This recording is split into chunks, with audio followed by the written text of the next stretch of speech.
केला बेचने वाली चुड़ैल। एक बार की बात है, जादूपुर नाम के एक गांव में करतब दिखाती एक औरत एक रेड्डी के लिए गांव में आती है।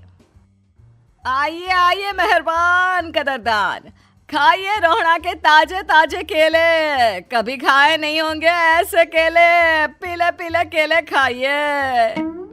ये कहकर रोहड़ा हाथों में 4 केले लिए उन्हें सर्कल में जोर जोर से हवा में उछालती हुई करतब दिखाती है, जिसे देखकर आसपास के सारे बच्चे अपने अपने मम्मी पापा से उस औरत के पास जाने की जिद करने लग जाते हैं।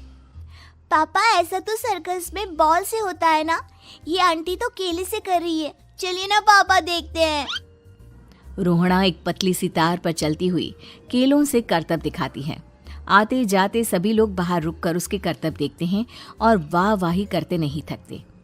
जैसे ही एक आदमी पास आकर उसे पैसे देने लग जाता है, तब वो कहती है, अरे नहीं नहीं साहब, मैं करतब तो बच्चों के मन को बहलाने के लिए करती हूँ। धंधा तो मेरा केले का है। पीछे देखो मेरी रिड्डी, जो भी मेरे केले खाएगा मेरी तरह चुस्त दुरुस्त और तंदुरुस्त हो जाएगा। पता चलता है क्या कि मेरी उम्र 55 की है। अरे पर ऐसे ठंड के मौसम में कोई केला क्यों खाएगा? ये ऐसे वैसे केले नहीं है साहब, ये शरीर में गर्मी देते हैं, ठंड को दूर भगाए। जो भी रोहिणा के केले खाए। पापा, अगर मुझे केले नहीं मिले तो मैं घर नहीं जाऊंगी। तभी उसके पापा कहते हैं कि बेटा, केले ठंड में कभी गर्मी नहीं देते। ये सब कहने की बातें हैं, सामान बेचने का तरीका है इनका। पर पिंकी नहीं मानती। मैं केले खाऊंगी। पिंकी की जिद के आगे नत्थू हार जाता है और उसे केले खरीद कर दे देता है। पिंकी खुश होकर केले घर ले आकर खाती है। अब मैं भी करतब करूंगी, कितना मजा आएगा। जादुई केले। पिंकी पहला केला खत्म भी नहीं करती कि वो बेहोश हो जाती है। दूसरे केले से एक काला धुआं आता है और रोहड़ा चुड़ैल बनकर बाहर निकल आती है। मेरे भूतिया केले बच्चे न खाए, ऐसा हो ही नहीं सकता। जादूपुर वालों, कब तक बचोगे? आ गई हूं मैं रोहड़ा, जिसका कोई नहीं कर सकता सामना। रोहड़ा पिंकी को गोद में उठाकर काले धुएं में कहीं गायब हो जाती है। शाम के वक्त नत्थू घर लौटता है और पिंकी को घर में ना पाकर उसकी माँ से कहता है, माँ पिंकी कहाँ है? अरे बेटा, उसे तो तू सुबह करतब दिखाने ले गया था ना, फिर कहाँ वापस आए तुम दोनों? मुझे लगा तू उसे अपने साथ मंडी ले गया होगा। हे भगवान, मेरी बच्ची कहाँ गई? मैं उसे घर ही तो छोड़कर गया था माँ। नत्थू गांव के घर कोने में अपनी बेटी को ढूंढता है, पर उसे वो कहीं नहीं मिलती। परेशान होकर आखिर रो रो कर नत्थू हिम्मत हार कर घर लौट आता है। अगली सुबह रोहड़ा फिर से करतब दिखाने आती है और इस बार पिंकी की तरह रोनी केले खरीद लेता है। 50 रुपए दिए थे पापा ने, सारे पैसों की मैंने केले खरीद लिए हैं। अब मैं भी आंटी की तरह ही करतबबाज बन जाऊंगा। यही सोचते हुए रोनी केले खाता है और पहला अकेला केला आधा खत्म भी नहीं करता कि चुड़ैल उसके सामने आ जाती है। मेरे साथ चलने का समय आ गया है रोनी। ये तो बस शुरुआत है। अब इस गांव के सारे बच्चे धीरे धीरे मेरे कब्जे में होंगे, एक बच्चा भी नहीं बचेगा।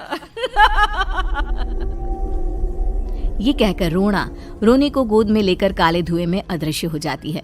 इसके बाद हर रोज गांव में से कोई ना कोई बच्चा गायब होता, पर ऐसा क्यों हो रहा है किसी को भी समझ में नहीं आ पा रहा था। रोज की तरह अपनी बेटी पिंकी की तलाश में नत्थू गांव के एक तालाब के पास बैठा रो रहा था। कहाँ गई मेरी पिंकी?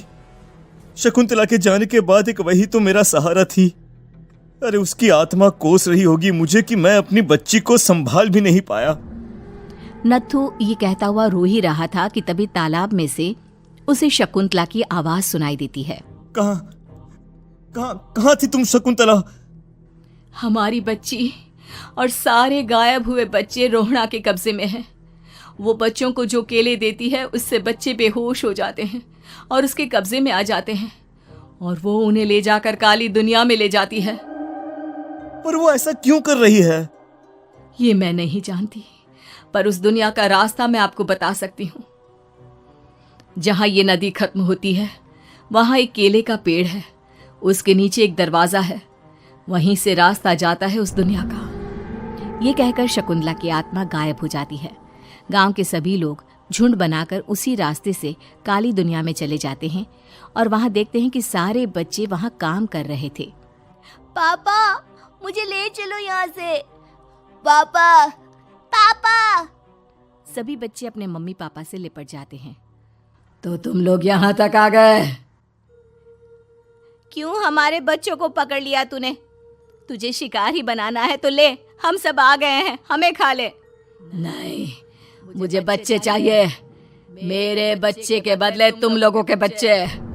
क्या मतलब? मैं इसी गांव में रहने वाली एक औरत थी।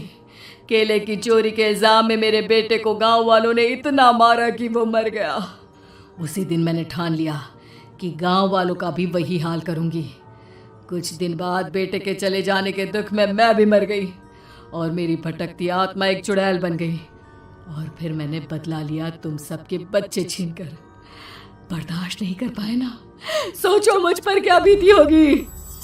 हमें माफ कर दो रोना। पता नहीं ये किसकी गलती थी, पर हम सभी माफी मांगते हैं। हमारी खुशियां लौटा दो, तुम भी तो एक माँ हो। गांव वालों की बात सुनकर रोना का मन पिघल जाता है और वो बच्चों को छोड़ देती है। उसके बाद काली दुनिया बच्चों के लिए जादुई दुनिया बन जाती है। अब कोई भी कभी भी वहां आ जा सकता था।